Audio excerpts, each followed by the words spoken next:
Ahead, let's get to it. Today I'm going to be bringing you a recap of the movie The Unusual Suspect by Bryan Singer. The movie starts out on the deck of a ship in San Pedro, California. A person identified as Kaiser speaks with an injured man called Keaton. The two talk briefly, then Kaiser appears to shoot Keaton before setting the ship on fire.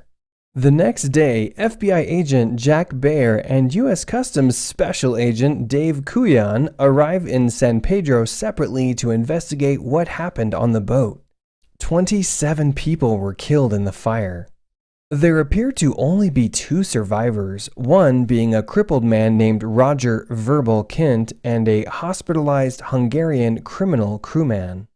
Bayer interrogates the Hungarian, who claims that Kaiser Chazz, a Turkish criminal mastermind with a nearly notorious reputation, was in the harbor killing men before the fire.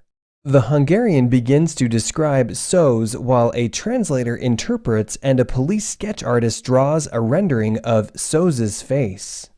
Meanwhile, Verbal Kint tells the authorities everything he knows in exchange for immunity. After making his statement to the district attorney, Kint is placed in a police station with Sergeant Jeff Rabin, where both he and Keaton request to hear the story again from the beginning.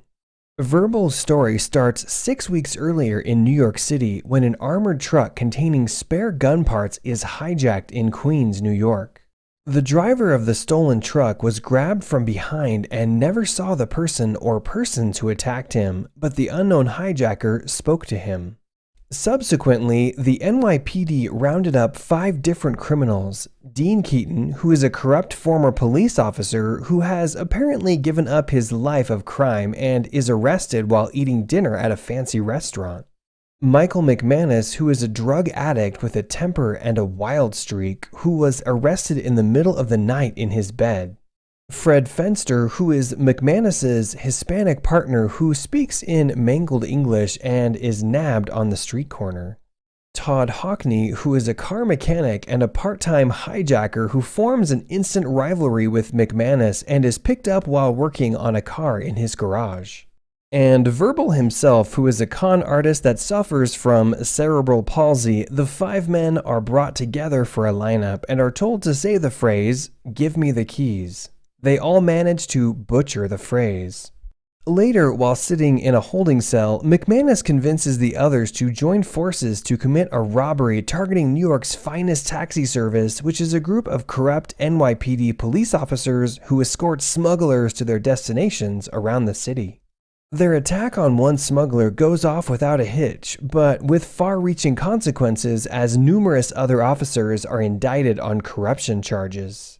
With their team, the group travels to California to sell it to McManus's fence known as Redfoot. Redfoot talks them into another job that entails them to rob a jewel smuggler named Saul Bass. Instead of jewels or money, as they were told he was carrying, the smuggler had heroin. An angry confrontation between the thieves and Redfoot reveals that the job came from a lawyer named Kobayashi. The 5 criminals later meet with Kobayashi, who claims to work for Kaiser Chazz and blackmails them into destroying the cargo of a ship coming to San Pedro Harbor. In the present, Verbal Kint tells Keaton the story of Kaiser Chazz as he apparently heard it. Verbal's flashback reveals Chazz's family being harassed by a rival Hungarian gang in Turkey. Chazz goes on a murderous vendetta against all those who were involved. Afterwards, he apparently disappears. Thereafter, he rarely conducts business without an alias and maintains anonymity between himself and anyone working for him. With time, Chazz's story takes on notorious stature, with most people either doubting his existence or disbelieving it entirely. Back in the present, Kint continues to tell his version of what happened then. His flashback resumes to reveal Fenster's attempt to run away, but he is tracked and killed by Kobayashi. The remaining 4 thieves kidnap Kobayashi, believing Chazz to be a cover for his activities and intending to kill him if he does not leave them alone. Before McManus can execute him, Kobayashi reveals that lawyer Eddie Finneran, Keaton's girlfriend, is in his office. Kobayashi also says that he has the will, the information, and the means to injure or kill the remaining 4 criminals' relatives if they do not go through with the arrangement. On the night of the drug deal, the sellers, who are a group of Argentine mobsters, are on the dock, as are the buyers, who are a group of Hungarian mobsters. Keaton tells Verbal to stay back and to take the money to Eddie if the plan goes wrong so she can pursue Kobayashi her way. Verbal reluctantly agrees to do so. He watches the boat from a distance. In hiding as Keaton, McManus and Hockney attack the men at the pier in a huge gunfight.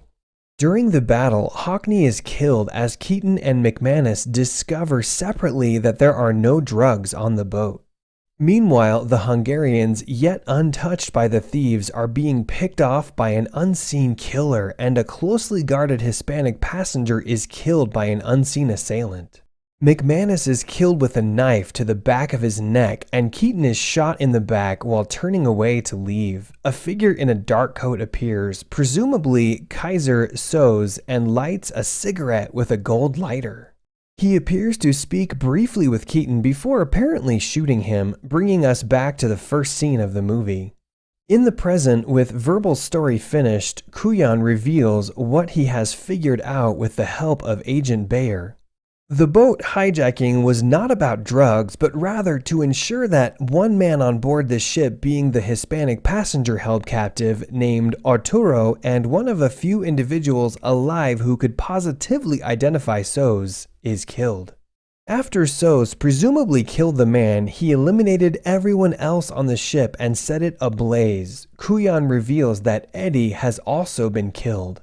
Keaton has concluded that Keaton was chazz. Verbal admits that the whole affair from the beginning was Keaton's idea. His bail having been posted, Verbal departs with his immunity.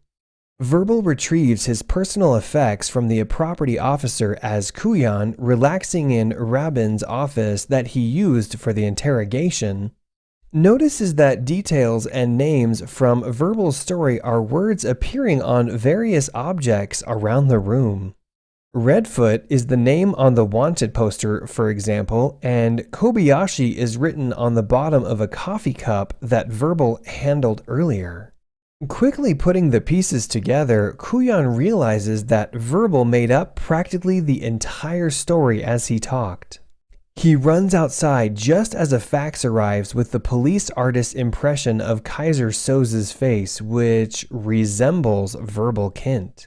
As he leaves the police station, Verbal's distinctive limp gradually disappears and he shakes out his palsied hand.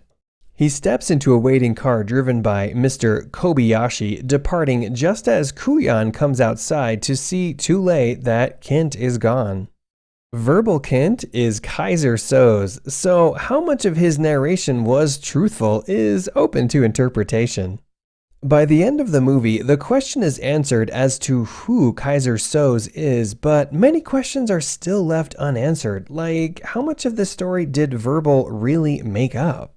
Did Verbal just make up the name Kobayashi while describing a real person, or invent the whole character? How long was he going by the name Verbal Kint? Did he really shoot his whole family in order to show Hungarian gangsters he couldn't be intimidated? Comment below what you think. If you haven't already, like this video and subscribe. See you next time.